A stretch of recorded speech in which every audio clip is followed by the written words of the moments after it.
Welcome back to another episode of the Chicagolandians, a casual sports podcast. I'm your host, Patrick Cunningham, joined as always by my co-host, Connor Cunningham. We're two brothers from the Chicagoland area who love exploring every corner of the sports world. Each week, we break down sports stories, ideas, and theories in a way that's simple and fun. Whether you're a lifelong fan or just curious about the game, there's something here for everyone.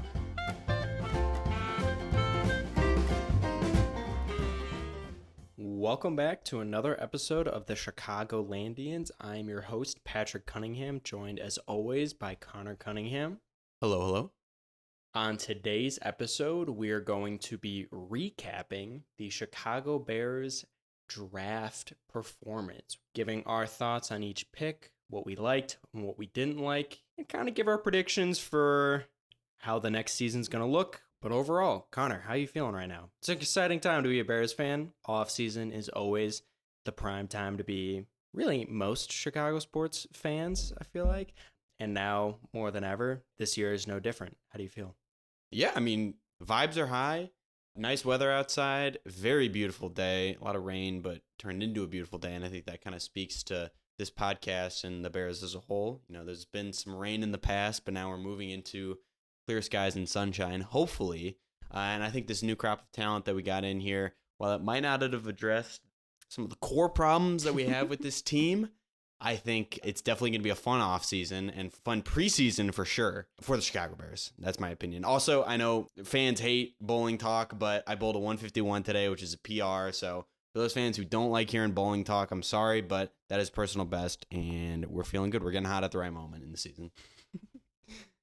Yeah, absolutely. I think this offseason, there's certainly going to be a lot of fun Twitter clips. We're going to see a lot of good edits of Luther Burden and Colston Loveland. I think it's going to be should be exciting. We'll see. But before we get into that, just to cover some brief Chicago sports news, guys are going to be honest, this is a bit of a slow week for Chicago sports. If you haven't noticed, the Blackhawks are not in the playoffs. Chicago Bulls are not in the playoffs. White Sox and Cubs just both started their seasons. Sox stink. We're 8-23. Cubs are really the only successful team in Chicago sports right now, 19-13. Bears are obviously in their offseason right now. But the only bit of news we have is related to Illinois football. We have four-star Carmel Catholic commit Trey Taylor commits to Nebraska. Now, some of you may be saying, okay, well, what's the big deal? Nebraska?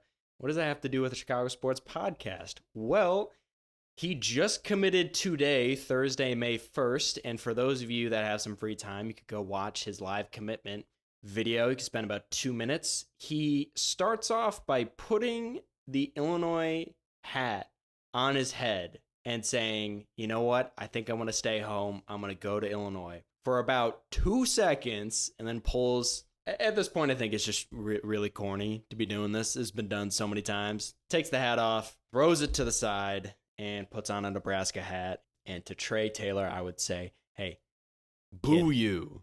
Good luck, kid. Okay?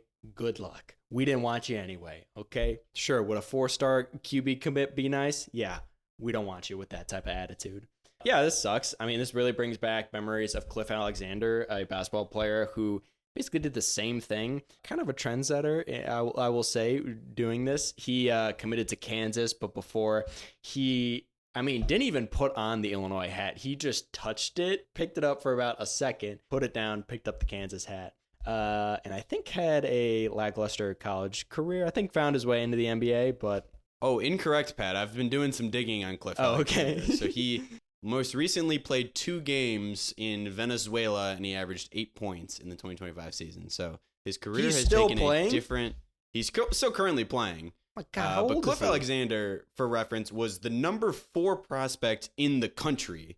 So his commitment to Illinois would have been a pretty big deal. Trey Taylor, look, love the guy, 4-star quarterback. That's awesome. He's not even the top-ranked quarterback in Illinois. He is a 4-star recruit. It's crazy that all these high school players have just had so many guys around them all the time that they think they're the biggest thing out there, and that, you know, putting on this hat and then throwing it away is going to be just stir the pot so much. You know, everyone's going to be going crazy about Trey Taylor.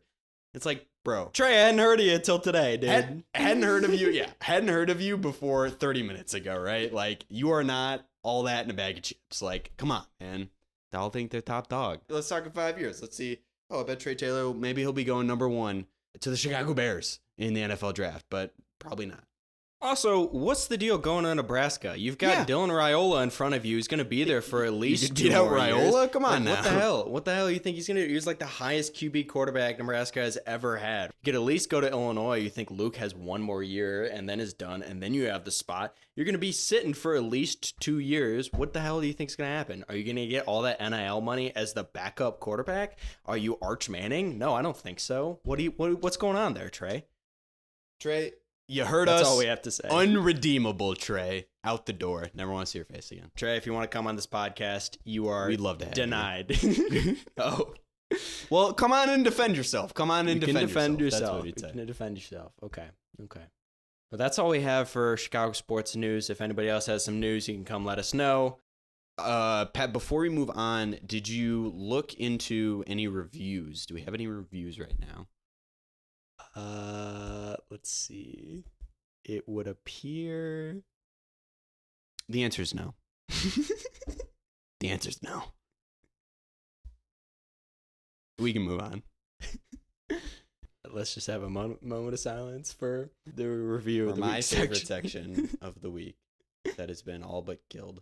But also a pleasant reminder, feel free to leave reviews on Apple Podcasts, Spotify, or wherever you consume podcasts. Resurrect the dead section that is the review of the week, and we would, we will happily read. Trey Taylor, if you want to leave a review, we'll be happy to read it aloud. We'll throw away anything. We'll backtrack anything we just said about you if you leave a review. But moving on to the meat and potatoes of this episode. This past weekend, we were so blessed to watch the NFL draft. Actually, last Thursday, we had the first round in the NFL draft where the Bears had the 10th overall pick. And then we had the next day, we had several picks. We had 3 picks in the second round, which kind of, I don't know if you know, that was the first time the Bears have had 3 picks in the second round in a very, very long time. And some day 3 picks as well. And we are now going to go through our thoughts on each pick one by one. But before we get into the first pick with Colston Loveland, just some general draft opinions, some overarching themes. I mean, the first thing that I would say is besides the Jacksonville Jaguars trading up to the number 2 pick, the Browns going back to the 5th. Other than that trade, picks 1 through 9, nothing out of the ordinary, I feel Barely like, mean right? potatoes. Which I think hurt the Bears when it came to the 10th. Especially Shedeur Sanders. I mean, story of the draft is the Shedeur Sanders slide. We, in our mocks for what was going to happen, we were Our hoping system, Shedeur was going to go. our Sims had him going to, at the minimum, 9 to He the wore Saints. Giants cleats. He wore Giants cleats in the bowl game. Yeah, I mean, that would have really helped. But unfortunately, really kind of shook out, just like people had expected, those first 9 picks. Yeah. That's all I had to say. Connor, do you have any other general thoughts about the NFL draft? Or you want to dive into this first pick? What'd you think? Did you have fun watching it? I'm going to be honest. I felt a little frustrated watching this draft. Yeah, we can save our overall thoughts, but I feel like this was not the draft that I was expecting the Bears to have. I understand some of the picks now, but our first 2 picks, when they first came out of the mouths of the people announcing our picks, I was angry. Angry is the only word that I could use to describe. And I think I've slept on them and I feel better overall. But, not the draft class that I was expecting the Bears to encounter this year. I do have one note that I want to talk about with the RB class, and I know you've written it here, and it seems like you want to save it, but I thought it was very interesting to watch the Bears get sniped round after round for running back. And I think it was very interesting. Obviously, you saw the first 10 picks. Bears got sniped for Gentry at pick 6, right? Everybody was projecting that. Maybe some people didn't think it was going to happen. It ended up happening, right? Round 2, picks 36, the Cleveland Browns draft Quinshon Judkins, running back of Ohio State. Pick 38, the New England Patriots draft Travion Henderson, running back out of Ohio State. Bears pick 39th, have to take Luther Burden, right? Pick 41, we now trade out of that pick once Travion Henderson is off the board, right? So we get running back goes 36, 38, we trade back out of the 41. pick 60, the Denver Broncos draft RJ Harvey out of UCF. Bears pick 62, we take Shamar Turner, right? Round 4, pick 104, the Jags take Bashal Tutin out of Virginia Tech. Pick 105, the Giants take Cam Scatabo out of Arizona State. Bears pick 109, and we trade out of that pick, right? So now we have to trade out of that pick as well. Round 5, pick 147, the Niners take Jordan James, running back out of Oregon. We pick 148. We trade out of that pick as well. It seems like in at least 3 rounds, the Bears had guys on their board that they wanted to take at running back, and then the board just didn't shake out the way they wanted it to. And I think it's kind of reflected in like what ended up being of this class, with only taking a running back in the 7th round, given what many thought was a loaded RB class. It seems like we didn't take advantage of this class at all, waiting until the 7th round to draft their running back. It was just unfortunate that we didn't see a trade up for the Bears, or maybe their systems. They just thought some guys would be there that weren't. It's a little disappointing. Yeah, especially considering going into the draft, one of our needs that we told ourselves we thought we had was running back. We didn't have tight end or receiver really highlighted as a need.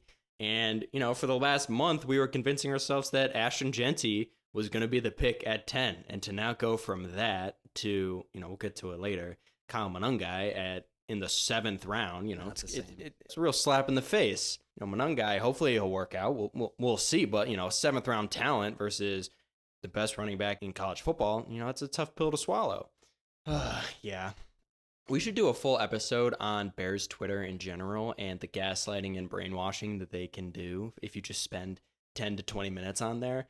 Oh, at this point, I think Monangai is a better prospect than Jeanty. That's kind of 100%, right? Like, you think Colson Loveland, why didn't he go first overall? Who is Tyler Warren? We don't want that guy at all. It's unbelievable. To begin with. Luther Burden, steal of the draft. It's unbelievable how you can feel frustrated with a pick, and then you will check Twitter and nobody else shares your frustration. Everybody else is telling you why this was the perfect pick and the absolute fix that the Bears needed. But, you know. But they're correct, and I think that this is true. So yeah, we'll get into it. I think it's true. Yeah. So diving right into the specific picks, obviously probably the most iconic pick of this draft, obviously the most memorable, is that 1st round pick we had at number 10. Picks 1 through 9, people kind of got sniped from us, right? We had Membu got sniped, Jeanty got sniped, Will Campbell got sniped, Banks was taken in front of us. This was eerily similar to an episode we filmed several weeks ago where I posed a question to you, Connor. I said, what would you do? The pick came to you at number 10, and a lot of these players were taken. Top tackles taken, running back was taken. What would you do? And you said you would trade back, try to get some more capital, get out of there. You didn't like any of the people, and you thought at maybe 15, you'd still be able to get one of those premier players. And we did not decide to do that. Now, whether the Bears tried their hardest to do that, we will never know. I'm sure Poles did try to trade up to get Jeanty. I'm sure he tried to trade back to get out of the 10. Regardless, we did not trade the pick, and at number 10, we picked Michigan tight end Colston Loveland. For the uninitiated, Colston Loveland, he's a 6'5", 250-pound tight end. He was a huge contributing factor to that Michigan national championship team. He is I would say a wiry tight end compared to Tyler Warren. Tyler Warren is kind of the Swiss Army knife, kind of can do it all over the field. He runs wildcat, he can throw the ball, he can run the ball, pass, block. Colston Loveland is marketed as a far better route runner, a better receiver than Tyler Warren. People say he is a receiver in a big man's body. And at 6'5", sure, I agree with that. 2025, he had 56 catches for 582 yards and 5 touchdowns. That's about 100 yards less than he had in 2023. Now, we will say, Michigan in 2024, this is insane, threw for 1,678 total passing yards in 2024. Michigan's passing game was atrocious. So to come away with 582 yards, despite that, to have not that much of a down year compared to the previous year, still was props to Colston Loveland. He actually had a higher percentage share of receiving yards than Tyler Warren. So for any of you stat guys, there you go. There's something for you. For perspective, Harold Fannin was drafted this year, had 1,500 receiving yards this year. Tataroa McMillan had 1,300 receiving yards. Travis Hunter had 1,300 receiving yards this year. But Michigan throwing for 1,600 is unreal. Ben Johnson and Colson Loveland have both made comparisons to Sam Laporta, which obviously Ben Johnson, coming from the Lions offensive coordinator position, when he came in to the Lions, he very quickly made that draft pick for Sam Laporta, who obviously had great success in Detroit. Some of the other notes we have about Colson Loveland: he is not just a good route runner, he is also a good pass blocker. There's a lot of good highlights of him giving some good blocks, which I think will fit well into the Ben Johnson system.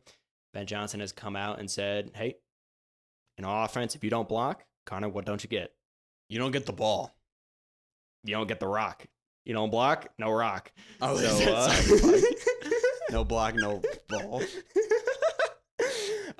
So Colson Loveland seems like he's going to fit in right there. But look, when this, Connor, we hit on it already. When this pick came out, I had not even, the day before. Wasn't on my radar. I didn't even think Colson Loveland was on our board. I thought I think John made a joke about that when the pick came up. And I thought, like, wow, that would be such a joke if we picked Colson Loveland, not even the perceived tight end one at the position. Like, if we picked Tyler Warren, sure, best player available, he was unbelievable this year.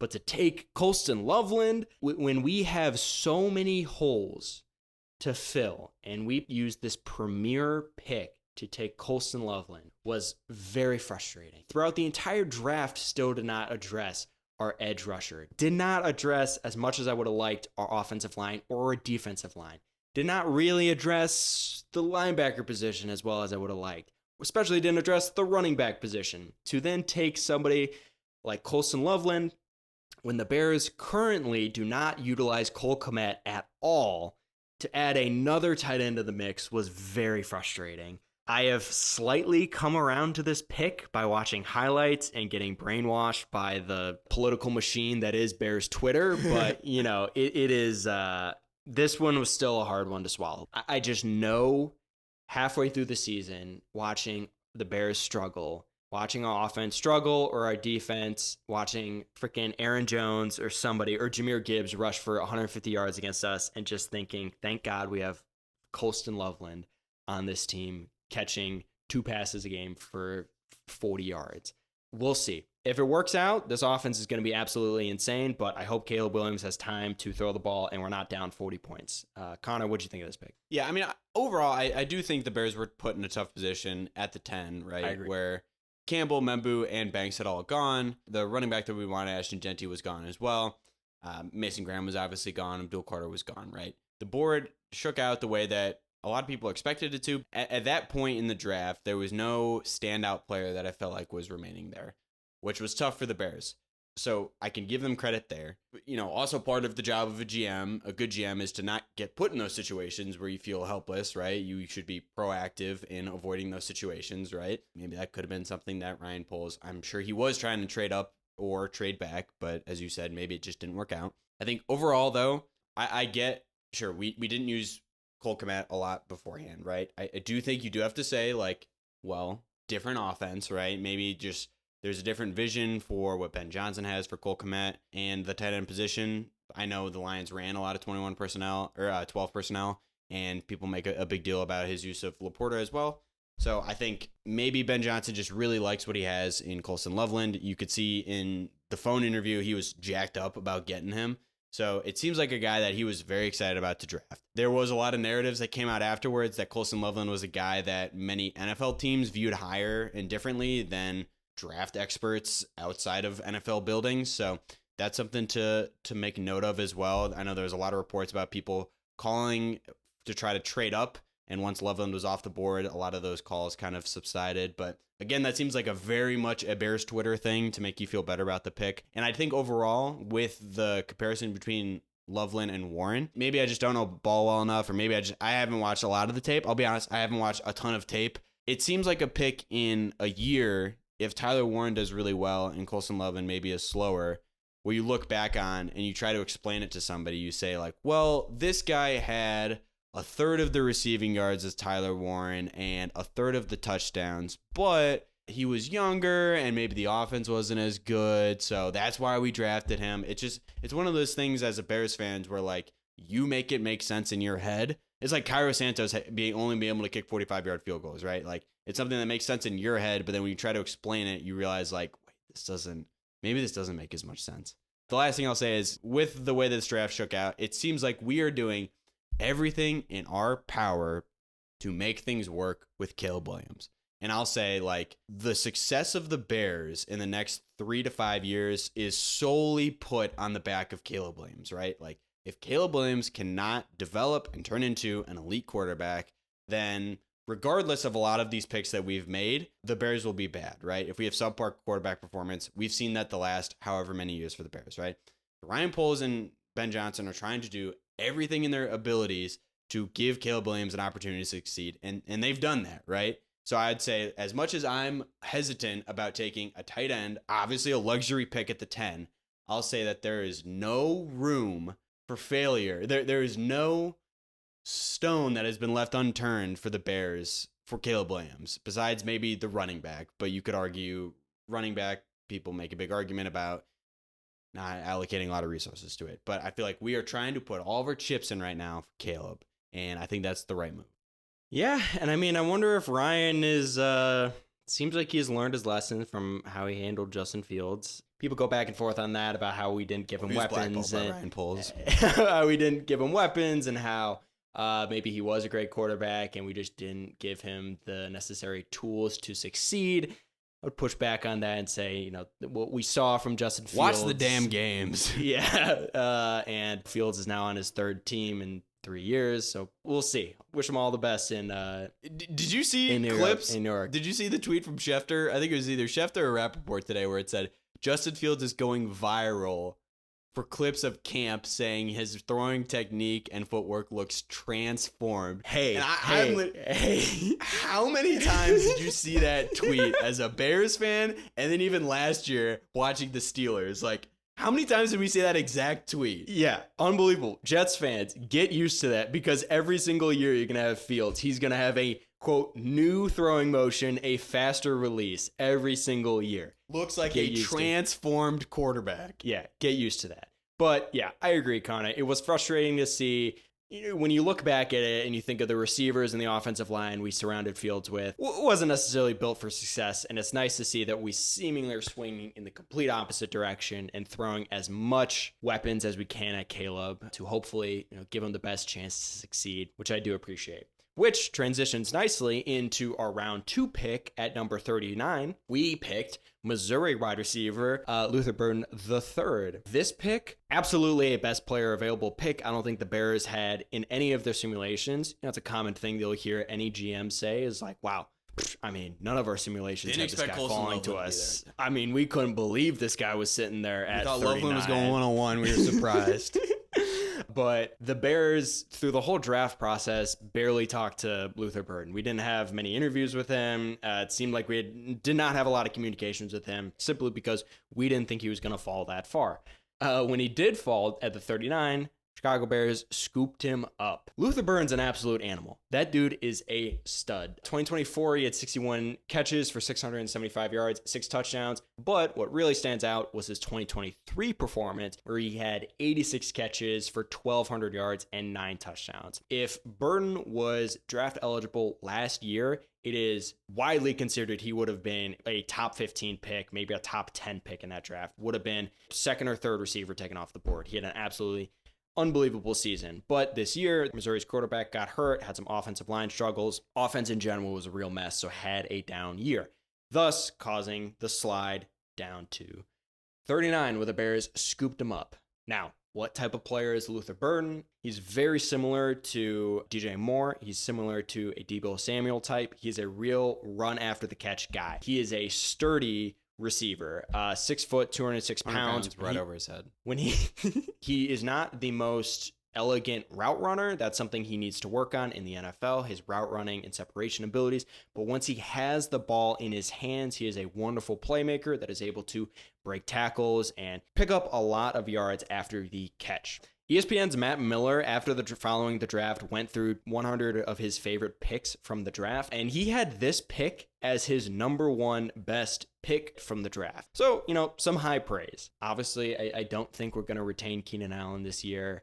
Again, going back to what you said, Connor, surrounding Caleb with as many weapons as possible. But again, the problem the Chicago Bears had last year was not the lack of receivers. We had so many receivers out there with Keenan Allen, Rome, and DJ Moore. The problem was we couldn't. The problem was we couldn't get the ball to them. We couldn't get the ball to them because our offensive coordinator was a terrorist, our coach was awful, and our offensive line sucked. And we had nothing going for us, and it wasn't the problem wasn't the talent and the skill position. Now, people really like this pick. I think I like this pick better than the Colston Loveland pick purely because of the value and maybe what else we could have done there and other players available there. You know, again, this just goes back to, I don't know if it fills the biggest needs that the Bears had at this position, but I'm excited to see what training camp looks like. Connor, what'd you think? Yeah, I think Luther Burden profiles as a guy with the dog inside of him. I think he is a dog type of player. So 2023, you mentioned it, most productive season that he had. He had 86 catches, over 1,200 yards. He had more receiving yards than Marvin Harrison.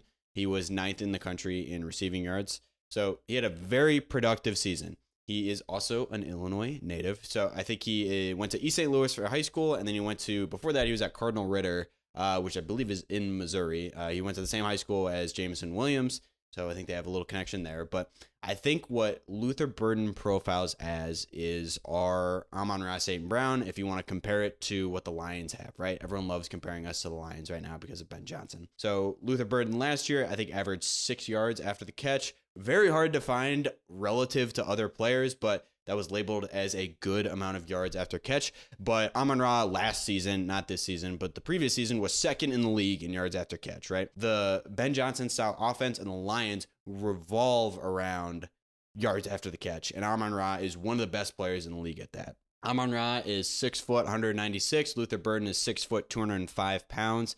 Luther Burden's a 4.41 guy. Amon-Ra is a 4.51 guy.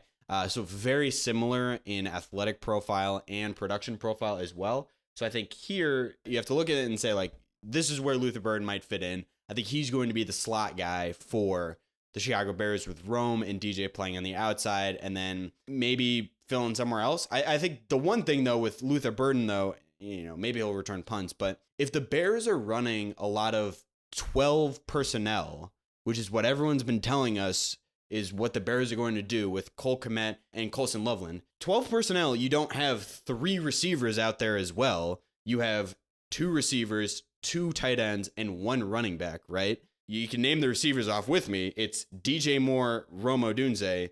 I don't have another spot to put a receiver there, right? So I think that's an interesting thing, right? I understand that maybe he'll be an Amon-Ra St. Brown, but with this 12 personnel argument, it feels like you kind of lose the spot that he has there. But I think overall, Luther Burden, definitely an exceptional player, great after the catch, great value picking him. I'm excited overall about the value. I'm excited about the player, but the fit necessarily maybe something that raises some questions for the Bears. Yeah, do you think this is all smoke screens to disguise that next year is Cole Kmet gone? He's still under contract, right? But I mean, a lot of these signs seem to be last year was literally towards his first year of the huge extension that he got, right? But like all of these signs are pointing to the fact that Cole Kmet might be on the way out.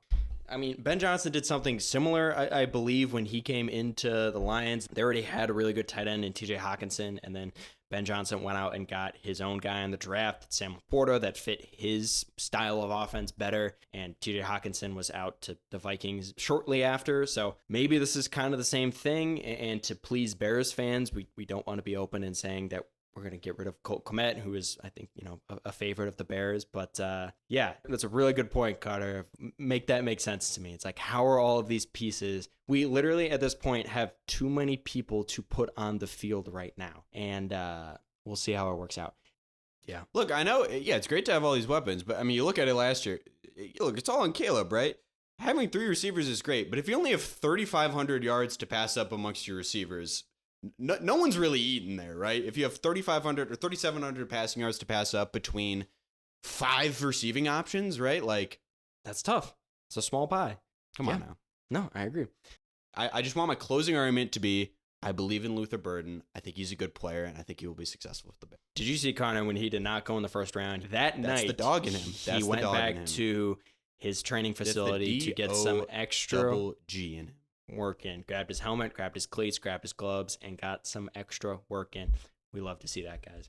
Moving on to the next pick at round 2 at number 56, we drafted Ozzy Trapilo, offensive tackle for Boston College. Now, be honest, when this pick came out, we were hoping for, I didn't know who this guy was. I was hoping for Mike Green. There were so many picks in the second round where I thought, let's just make the easy pick. Let's pick Mike Green. And we didn't do that, and he fell to the Ravens, I believe, one of the best teams in the AFC. Got one of the best players in the draft. I'm sure in 5 years we'll be looking back at that, just like we looked at Jalen Carter. But yeah, Ozzy is who we drafted.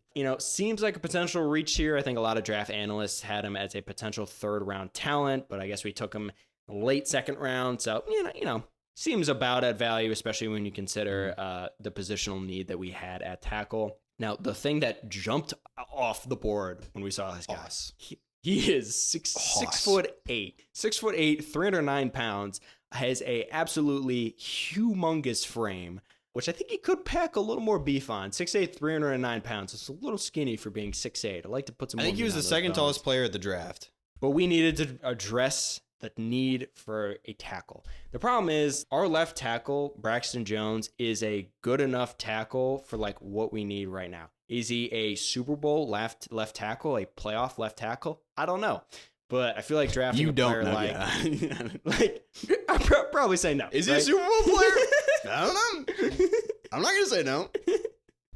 But like a player like Ozzy Trapilo, taking a guy like this, that is not the clear fix for the offensive tackle position. That's not a guy that's going to come in day one and compete for that position. He seems like a raw talent. This dude is 6'8". He's this huge Frankenstein player that still needs to learn how to use his body and how to be a tackle. I think he's still got a lot of work to do. We have a developmental lineman in the second to third round range. Interesting. We took a developmental lineman last year in the second to third round. Yeah, and it sucked, and it didn't work. That's what I'm saying. Yeah, God. Oh, we make this so hard for ourselves sometimes. I wish we could just pick the lineman, but now we're here with a 6'8" left tackle trying to explain how he's going to be the best tackle ever. We needed to address the tackle position. I'm glad we did it here, but I'm not glad with the player that we drafted to address this position. Yeah, I'll be honest. I don't know anything about Ozzy Trapilo before this draft, but the thing that jumped out at me was his frame, and I think he projects as maybe he will be like the swing tackle for the Bears. Developmental lineman, always something that's interesting. I don't know if we've shown that we're good at developing linemen at all, so who knows about that? But I will say this was the pick that Seth Rollins announced for the Bears. He did a fantastic job announcing it. It was super fun to see him do that. But we were waiting for the name Mike to come out of his mouth. And after he had talked for 2.5 minutes, to see the fucking name Ozzy come out of his mouth was the biggest hat throw that I could have had, where you're just praying that Mike Green will be there. And then Seth Rollins gets up and talks for 2.5 minutes. And then he says the name Ozzy Trapilo. And you're like, who the F is that guy? Ugh. Now, I'll just say about Mike Green, I think it's the same situation with Jalen Carter, right? We traded back. We had the opportunity to draft Jalen Carter at 9. We traded back with the Eagles, right? We had 3 opportunities to draft Mike Green, and we traded back. Like, we didn't take him. He was just off the Bears board, right? And he felt like that's not what we want to deal with. And it seemed like we were never going to draft Mike Green. Still is a little frustrating. I agree. And, maybe credit to Ryan Poles' moral character to not take a player like that who has a lot of off-the-field issues. And obviously the things he was accused of, very serious accusations. Now, Jalen Carter had concerns. Nothing has come out from that, and he's been awesome. It's just you worry that in a couple years you'll see it and he'll be really good, and you just wish you made the easy pick. And we'll see. Jalen Carter, Pro Bowler as well, also Pro Bowler. Yeah. Just like darn all right. Darn all right. Pro Bowler? No, not a Pro Bowler. No. We were all confused why that happened. Like we were like, oh, okay, we're not gonna take the best player in the draft, Jalen Carter. Okay, well, I guess this is probably Darnell Wright's probably gonna be better than him. And it's like, nope. Okay, second year he's a Pro Bowler, best D lineman in the league. Eagles win the Super Bowl. Eagles win the Super Bowl. Oh, okay, no. Yeah, but Darnell Wright, it just made more sense at the time. Round 2, number 62, we took Shamar Turner, defensive tackle from Texas A&M. Shamar Turner entered this year of college football as a potential first-round talent, but he played the whole season with a stress fracture in his leg. Also, he was playing edge for Texas A&M, I think, previously, and they moved him to the inside. God, I see you shaking your head. This is every player we draft. Which is like... They moved him inside, which caused a slide in his draft stock. So, I mean, the main point of this pick is if he is able to play through this injury and this injury isn't a big deal, then it's good value there, right? Because he should be a first-round talent that slid to us because of this injury. In 2023, showed great abilities as a pass rusher, but regressed as a defensive tackle. Also has kind of character concerns, has a lot of penalties, has had this one clip against Ole Miss where he punches a dude. I like that clip. That sold me on Shamar when he Turner. punches the dude in the nuts for, the guy, to be fair, was standing over him for a very long time. And Shamar Putting Turner, his nuts in his face, so. Yeah. Shamar Turner stood up and hit him in the beanbag. But, I kind of like a player like that who's going to get a little nasty, who's get some grit on this defensive line. But, yeah, I mean, this D-line is begging for grit. For grit. We need something going on. This pick might signal kaputs for Zach Pickens. I think we're starting to acquire, I don't know if they're good defensive tackles, but we're starting to acquire more people for that interior line. And for a player like Zach Pickens, who has done squat for this team, it might, God, this is another fucking pick that didn't work out. Do you remember drafting Zach Pickens? It was like, the same shit, right? Not very productive at South Carolina. He the scheme fit was different for him. He wasn't playing his natural position. Really good high school player. And then here it's like, okay, well, now we're drafting another guy who wasn't very productive at Texas A&M, but he's a good scheme fit. I think he'll be a better NFL player than college player. Injury concerns. And it's like, Ryan Poles does this shit every year, man. Every year, this is the type of player that he drafts. I didn't think we were going to get this heated about this draft. Like, the Bears off seasons are so cyclical. Every year, this is year that we do. This is what we do every draft. Yeah, this is what we do every draft. Yeah. Not great to be taking somebody, I don't know, I assume we're going to be putting him inside, to be drafting a person that seems to scheme better as a edge. And I guess we need edge too. If he wants to play edge, sure, that's fine. But, somebody that doesn't play interior very well, that sucks. Why are we doing that? Why don't we just take Mike Green, somebody that was better at this position, better at the outside, at the edge, or somebody else? I don't know. Connor, you have any last thoughts about Shamar Turner?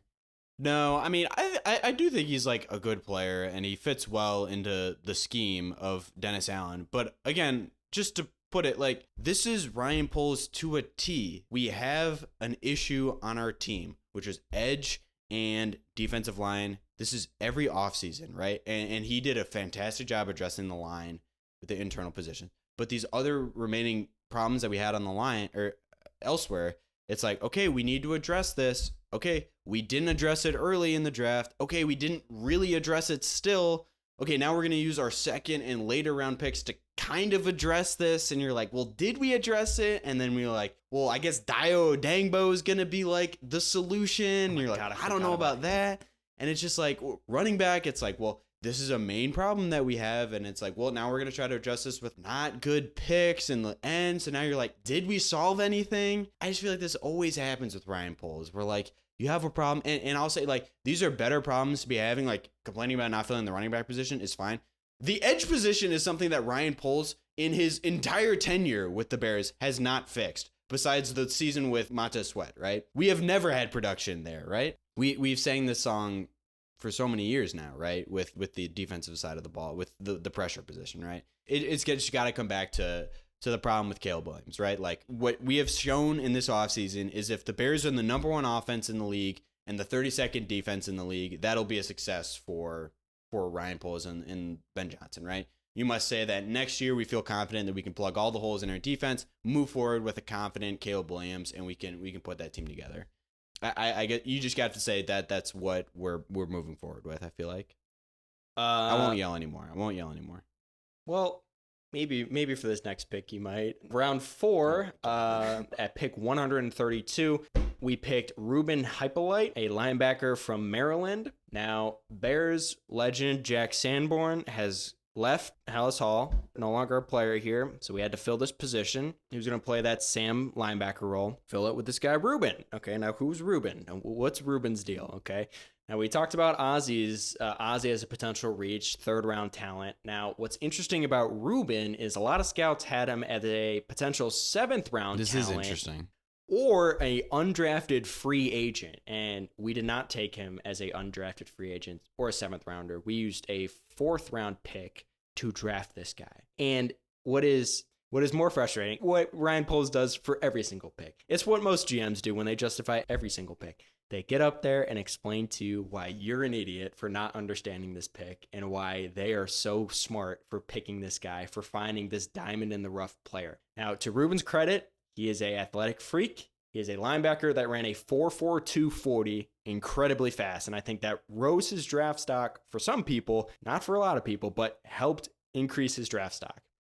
I'm sure GMs were slamming their phones when he got drafted. So. And was a 4-year starter. 5'11", 236 pounds, 2024. He had 66 tackles, 7 tackles for loss. Yes, leads to questions of where is he going to fit in? Is he going to come in and be a starter, a day one starter? Probably not if he's a 7th round talent. But we have this need at that linebacker position. Are we going to have to sign somebody to fill that position? I know with the departure of Sanborn, it seems like this defense is trying to get more athletic at linebacker, which obviously Hypolite seems to be. Yeah, it's just another player that you have to. We'll see what happens. Main theme here is Ruben. Seemed like a reach here, but is a very athletic player that would fit the type of defense we're trying to build, but might not be that talented. We'll see. Connor, any thoughts here? No, I mean, yeah, it's just like you keep mentioning filling in the Jack Sanborn role. I'll remind listeners, Jack Sanborn left and signed a 1-year, $1.5 million contract with the Cowboys. So, feel like at that price, you could have maintained the Sandman there. God.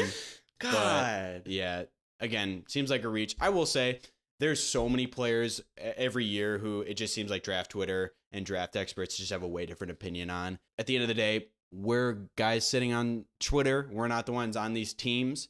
But That's also, true. like, Ryan Poles, a lot of his late round picks have not given me confidence that he has this ability. He's not Ryan Pace right now with his ability to find these diamond in the rough players, right? Like, I don't know if he has shown me enough right now in these late picks that he has the ability to find these diamond in the rough players to reach for these players, right? Like, there's great 4th round players that have been taken there, but I feel like after the 3rd round, positional value and draft value kind of goes out the window, right? Where it starts to become the point of maybe more teams just trying to get the players that they want, less of just trying to take best player available. It gets difficult late in the 4th round. When draft picks start getting later, you just start to take the guys that you're interested in, right? And maybe Hypolite was that type of guy, but just a guy that we don't know a lot about and seemed like a strange pick for the Bears. I'm going to cover our day 3 picks all at once. Connor, you can pick and choose them how you want if you want to talk about them. First player up in round 5 with pick 169, we picked Zay Frazier, cornerback from UTSA. Seems like a player our new DB coach really wanted. Frazier is a 6th-year player. He's been all throughout college football. He played JUCO, went to an FCS school, and finally found his way to UTSA to play some pretty serious football, and has found his way onto an NFL team. DB is not a huge positional need here unless Tyreek Stevenson does not work out. Zay is 6'2", 186 pounds. 2024, he had 24 tackles, 6 interceptions, and 15 pass breakups. Again, a very athletic player, 4.3 speed, and to have pretty decent production in 2024. It's very nice. Looking at the numbers, it seems good. Is a little bit on the older side, but we'll see how that player works out. Round 6 at pick 195, we had Luke Newman, guard from Michigan State. He was a 4-year starter. To note, 3 of those were at Holy Cross, and 3 of those at Holy Cross were at left tackle. But then he moved to Michigan State, where he was moved inside to play guard. Again, like all of these picks beforehand, a very, very athletic player. He had a 9.69 raw athletic score. Just a lot of beef here. We'll see what type of impact he has on the team if he makes this roster. And then to round out the draft in round 7 at pick 233, Bears finally decided to try to address our running back need by drafting Kyle Monangai, running back from Rutgers. Now, notable other 7th round running back out of Rutgers is currently Isaiah Pacheco for the Chiefs. Who Chiefs, ever heard of them? Super Bowl, a couple Super Bowls under their belt with Isaiah Pacheco. We'll see if this guy can have a similar success. But Monangai, unlike the other positions that we've taken, he does not profile as an athletic freak, but he is just a very good football player. He's had back-to-back 1,200-yard seasons. In 2024, he had 256 carries for almost 1,300 yards and 13 touchdowns. He is 5'8", 211 pounds, kind of a bowling ball build, and he seems like he likes to get nasty and pass block, right? He is a guy that likes to block, which I think is great. We get a lot of people to defend Caleb Williams, somebody that's willing to get dirty. Yeah, overall, not much to say about the Luke Newman pick or the Zay Frazier. Kyle Monangai, that seemed like a pick a lot of people on Bears Twitter seemed to like. Obviously, as we said before, we would have liked to address running back earlier in the draft, but to at least draft somebody is better than nobody. We'll see how this guy fits in. Connor, those 3 picks, anyone stand out to you that you really want to talk about? Yeah, I don't know too much about Newman. I'll just say Monangai seems like a pick that you can get excited about. I think, again, I think he was all Big Ten last year as well. I think he was all Big Ten his last 2 seasons as well at Rutgers, so he's very productive. I think overall, if you're not taking a running back super high in the draft, or you're not allocating like a lot of resources for the elite guys, I'm not going to get super upset about the Bears not addressing that position. I think I understand that Saquon Barkley and Derrick Henry made huge impacts for their teams, right? And allocating big resources for them, but very unlikely that people outside of maybe Ashton Jeanty and maybe Armarian Hampton, Trayvon Henderson are going to turn into a player of that caliber, right? So if you're not in those positions, right, I think it's often better to just allocate maybe less resources at the running back position. So I think overall it's better than nothing, but I'm not going to get too worked up about the Bears' lack of addressing the running back position with Monangai. I will say Zay Frazier, I know he's going to be 25 in October, so he's very old, but I think having big, long cornerbacks, never a bad idea, and I think you can always have more depth at the cornerback position, especially you see this year where the cornerback position, they could just really fall off one year with Tyreek Stevenson, right? And having Terrell Smith having to come in and play a lot of football. It's nice to just have better rotational depth there at the cornerback position. So I don't have a problem with that. Seems like an athletic freak. There's been, Reek Woolen in Seattle, another great UTSA cornerback that's been there. So I don't have a problem with that. Luke Newman always can have more depth at guard as well. I think those are all my opinions. All right, Connor, that is going to round up our draft coverage, going through the Bears' 8 picks we made in the 2025 NFL Draft. Overall, I think we've kind of hit our main points already. Not quite the draft we would have liked. To be fair, we knew coming into this draft there was a lot of uncertainty, especially at that number 10 pick. I would have liked to see maybe a little more effort in moving out of that position, and I think I can't imagine for 2 months or however long you've been preparing for this, you had to have thought that this would happen, right? All of the guys would go, and is it impossible to make any of those phone calls before the draft? Do you have to make those calls to trade up on draft day? I don't know. I think what I've learned from this podcast and from covering the Bears and talking about them is to focus less on the offseason and a lot of the noise that you hear and kind of just wait until you see it on the field. Last year, we thought the Bears were saved for the rest of our lives by drafting Caleb Williams and Rome Odunze, and we were so excited to pick a punter in the 4th round. I will wait and see until we are winning games to make my decisions on how I like these picks and what I think about them. But I'm excited to see what happens. If this offense becomes what we think it is, this will be a very fun season to be a Bears fan. Connor, what are your parting words? Parting words is, let's just wait and see. I'm not going to start having bad opinions until we start playing some football in September. So I think while this draft might have been a little different than what you expected, I think the main takeaway is let's just see how it works out. Let's not get worked up until football actually comes here. All right. Well, if you liked this episode, please be sure to leave us a review on Apple Podcasts or Spotify, and be sure to recommend it to other people that you think might also enjoy this episode. And if you want more Chicagolandians content, you can find us anywhere at Chicagolandians. We're on Twitter, Instagram, TikTok, and YouTube, putting out content twice a week, including our weekly episode. But if nothing else, we're going to leave you with a heartfelt bear down. Bear down, baby. Thanks for listening to another episode of the Chicagolandians. If you enjoyed this episode, be sure to leave us a review on Apple Podcasts or Spotify, or wherever you listen. And if you want more Chicagolandians content, you can find us everywhere at Chicagolandians.